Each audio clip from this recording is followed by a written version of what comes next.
நலன் காக்கும் ஸ்டாலின். எப்ப நலன் காக்கும் ஸ்டாலின் அர்த்தம் எதுக்கு? ஏற்கனவே அண்ணா திமுக இந்த பெயரை வச்சு எல்லா திட்டத்தையும் நிறைவேற்றியாச்சு. அதுக்கு ஒரு பெயர் ஸ்டிக்கர் ஒட்டி அவர் செயல்பட்டு இருக்கிறாங்க. நீங்க பாத்தீங்கன்னா அண்ணா திமுக ஆட்சியில் அம்மா ஆரோக்கிய திட்டம்னு ஒரு திட்டத்தை கொண்டாந்தோம்.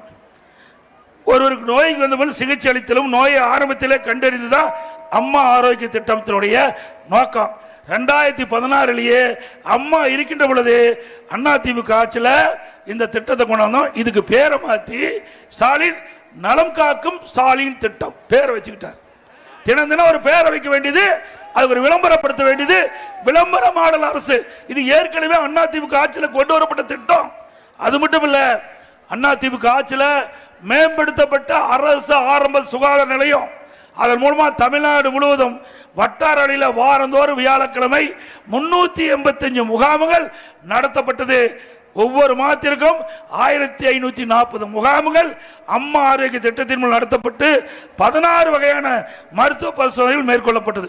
அதைத்தான் இன்னைக்கு செய்யறார். வேற என்ன புதுசா செஞ்சிட்டீங்க? எல்லாம் பேரை மாத்தி அண்ணா திமுக ஆட்சியில் கொண்டு வர திட்டத்தை மக்களை ஏமாற்றி மடைமாற்றம் செய்து இப்படிப்பட்ட திட்டத்தை கொண்டுகின்ற ஸ்டாலின் மாடல் அரசு என்பதை நீங்கள் உணர வேண்டும்.